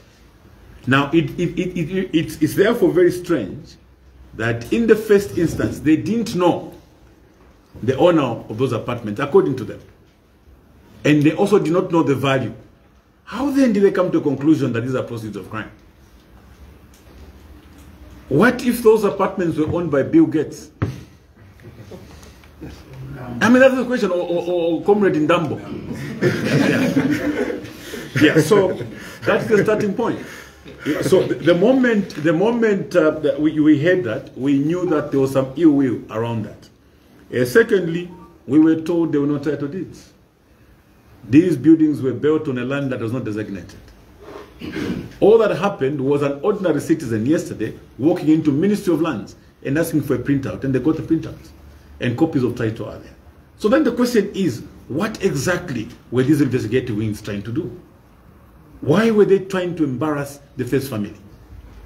They clearly knew who the owner of that property was, but they decided to go to that length to try and embarrass the first family. This is a very serious matter, and we're taking it very seriously. Like my colleagues have said, it has a potential to divide the nation. I want to call upon the President that this will not take him anywhere. The persecution of the first family will not take us anywhere. It will not take them anywhere. It will not take Zambia anywhere. If at all they're after President Edgar Chagwa Lungu, the man has come out in the open and said, look, leave my family alone. Come after me. Let me answer whatever questions that you want me to answer. That's what he said. Don't persecute my family. Don't go after the people that are not of interest. If what is of interest is myself as former president, then come after me. That's what he has said, with a lot of courage and candor. So we're therefore appealing and calling upon the Newton government that I think it's time we ended the circus. This is the time to bring to an end these games. Man up, be brave if you want to face the former president. He's ready. He says, I stand ready. There is no single question that they're going to ask that I can't answer. So why are they avoiding me? So these acts of cowardice must come to an end. Colleagues, the other issue that we dealt with was the issue where a number of contracts have been awarded to people who are clearly closely connected to the president and other ministers. This is a source of worry. And they're coming through a single sourcing. We addressed concerns on this platform concerning the award of that $50 million fertilizer deal, where fertilizer was procured expensively. Previously, President Hakainde and his party members were calling Patriotic Front a party of thieves and corrupt individuals for procuring fertilizers at $1,000 per metric ton. They came in and offered a contract to their friend at $1,400 per metric ton. And we've been speaking about this matter. We will not stop today. We want to know why, first of all, the fertilizer, which was already in the country and in depots right across the country, merely exchanged ownership and supplied by their friends. The contract was $15 million higher than what a normal contract would have been. In the recent past, we have seen the award of contracts to KPMG to be agents for the liquidator of KCM. These are all friends of the president. That's a fact. Mr. Gazirimani and KPMG closely connected. Now we've seen the award of contracts to 5 auditing firms, including Grant Thornton, a company where President Hakainde Hichilema has interest. So we're now wondering, in terms of perception, Your Excellency, you've come out clean as a clean man, you know, a holy person, but these things are connected to you. These are the same transactions that happened in the past, and you've handed them over to SEC, JIT. It's a similar transactions that they're investigating today. They're investigating contracts that were properly awarded, but maybe awarded through single sourcing. Now, how will it be for the other investigations to continue, whilst on the other hand, the same government continues to give out similar contracts to friends, closely connected persons? What are we doing? Are we really committed to this fight against corruption? This is now becoming a circus and a source of worry. Look at the bulk supply agreement signed with CEC. As PF, I was privileged, and I'm speaking with a lot of authority, because I once served as the chairman for the Energy Regulation Board. And I was also on a committee that was negotiating that particular contract, the bulk supply agreement. PF realized that this particular contract will not do Zambians any good. It was therefore important to ensure that Zambians got value for money. So the decisions that were made, what was making it very difficult, colleagues, was that before the new Electricity Act and the new ERB Act were enacted, it was very difficult for an independent power producer to use ZESCO facilities like power lines to transport power. So we came up with a law where all these facilities can be turned into common carriers, meaning if Comrade Clifford Mpundu produces power, he can transport it through ZESCO lines and supply it to KCM. So therefore, the CEEC was simply supposed to be a common carrier. And in the ERB Act, ERB will determine the tariff, a fair tariff for CEC and a fair tariff for the buyer of that particular power. We are surprised that our colleagues have gone ahead to sign another this bulk supply agreement. The question is, what advantage is there? Because now the law is there. CEC would not stop us from using that facility for ZESCO to supply power directly to the mines. It simply is converted into a common carrier. They'll get their tariff, they'll get the transportation fee, if you like, okay, for that facility that is now distributing power to the government. So the question is, what motivated the signing of this particular agreement? Whose details are not disclosed. We've been asking, can we know what tariff we're signing on? 13 years is a long time. We are talking about ZESCO being top heavy, ZESCO being unable to break even for a very long time and pay its debt. And yet we are giving away this contract, yet we would have taken advantage. Would have taken advantage of the expiry of that initial contract so that ZESCO can begin to recover. So two situations arise. One, we've continued to disadvantage ZESCO in favor of our friends. Remember, colleagues, here we're talking about friends of the president, friends of the system, benefiting. Whilst you're calling the other colleagues corrupt, whilst you're calling the PF all sorts of names, what is happening under President Dakande's watch is exactly that. So it is a source of worry. Yeah, so that said, I also want to talk about the issue of confidence in the Auditor General's office. The awarding of these contracts to Grant Thornton, you all know that President Hakainde Hichilema, not very long ago, was the managing partner for Grant Thornton. So this is a company that is closely connected to him. And it's been awarded these contracts. Colleagues, we're talking about perception. What are we supposed to believe? What are we supposed to believe around these contracts? Can't this be said to be just a way that our colleagues in the UPND are distributing public funds amongst themselves? What to stop me from coming to that conclusion?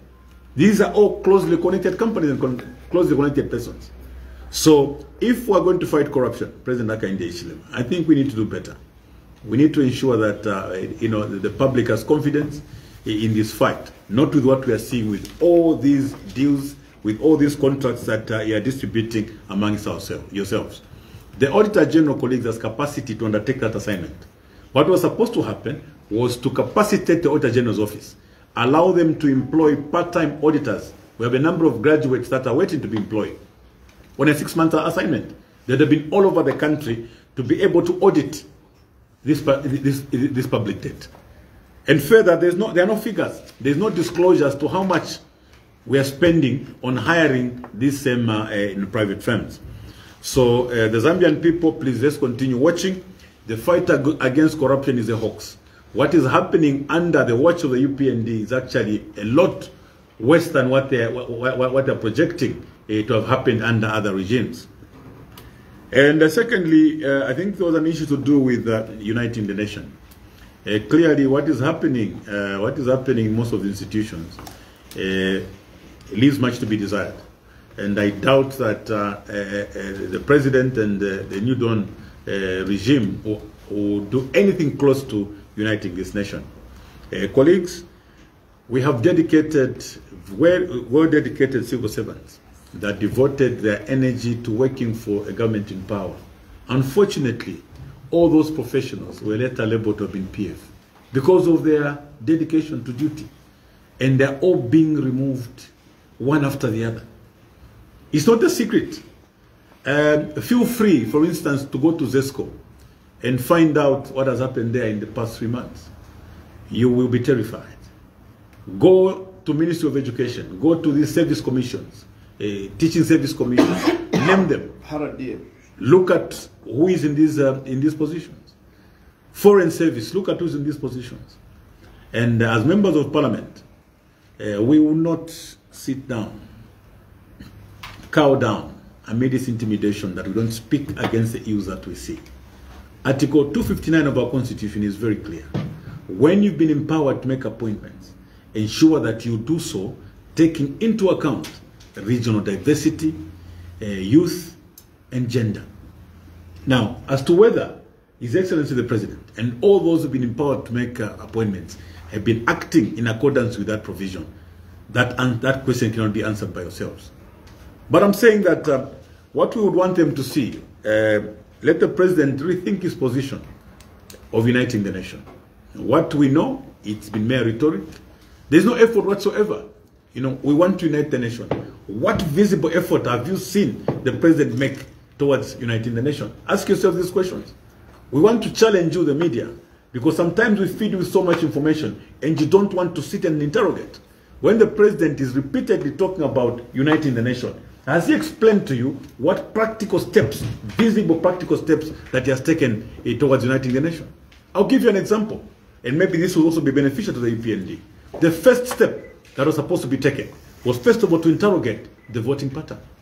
The starting point is to look at the voting pattern of this country, and it just ended the last 2 elections, 2016 and 2021. When you look at the voting pattern, it will bring about some revelation, some concerns. You begin to worry when you look at the voting pattern. As a government, they are supposed to begin an interrogation from that point, and then begin to put steps and measures in place that can begin to close gaps, can begin to resolve certain challenges that are sitting within ourselves. So we want to challenge the president to tell the nation what practical steps has he taken to ensure that he unites the nation. How come he's the only one who thinks he's uniting the nation? How come nobody's feeling it? That should be a source of worry. Because you see, if you are the player and you are this dancer, and you keep on looking at the people that are watching and saying, then there's a problem. Why are they not clapping? Why are you telling me that you're a good dancer? They're supposed to be clapping. This is the same that goes to the performance of government, the past one in the beginning. The only people who are saying they're doing well are those that are in government themselves. If the food prices and the cost of living is low, why aren't the Zambian people clapping? Why aren't we getting statements from NGOs?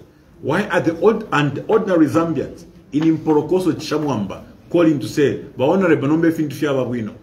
are they giving us different messages? Why is it that it's only the ministers and the vice president and the president who say they're doing well? So that is a source of worry. The only time, Your Excellency the President, you will know that you are doing fine is when an ordinary Zambian will pick up a call and phone a radio station and say things are okay. Then you know that indeed you are doing fine. In the absence of that, you should know that there is a lot more work to be done. And they should consider resigning. Like Boris. So, if you are liars, if your lies catch up with you, the best thing and honorable thing to do is to resign. You remember in April, at the press conference, the president told us that in his household, telling lies is a big crime, and nobody will be tolerated for telling lies. Today, minimum is not yet at 50 kwacha. Today, fertilizer is not at 280. So the honorable thing he can do is copy from his mentor Boris Yeltsin and resign. Okay, so I'll conclude with taking answering on the youth empowerment scheme. Yeah, it's unfortunate that a brilliant idea of that nature that should have empowered youths has suddenly been shelved. We haven't received any ministerial statement from the minister to outline exactly how he's proceeding on that particular issue. It's worrisome. First of all, I want to tell you that it's not a crime for anybody to belong to any political party. The Constitution under Part 3 guarantees your freedom of association. You can associate as you wish. Now, our colleagues in the New Dawn government have got very interesting statements. And they'll say so proudly. You know, sometimes you'd wonder. Say, member of parliament, you say, no, that one is PF. So what? So what if it's PF? Who tells you that a PF member cannot benefit from national resources? Okay, there is no crime in belonging to any political party of your choice. So our colleagues must know that the fact that they've got the stewardship, we have put them in the driving seat of this nation, does not mean that they control the resources 100% away from people that have decided to associate differently. So to punish youths who woke up at 02 on 12th of August to go and vote and are now being punished because they belong to a cooperative that was supposed to benefit a tanker. Amidst all these high levels of unemployment, we are adding salt to the injury. And there's been a lot of assurances from the Minister of Sport, but what remains very clear is that they would want to take these tankers elsewhere.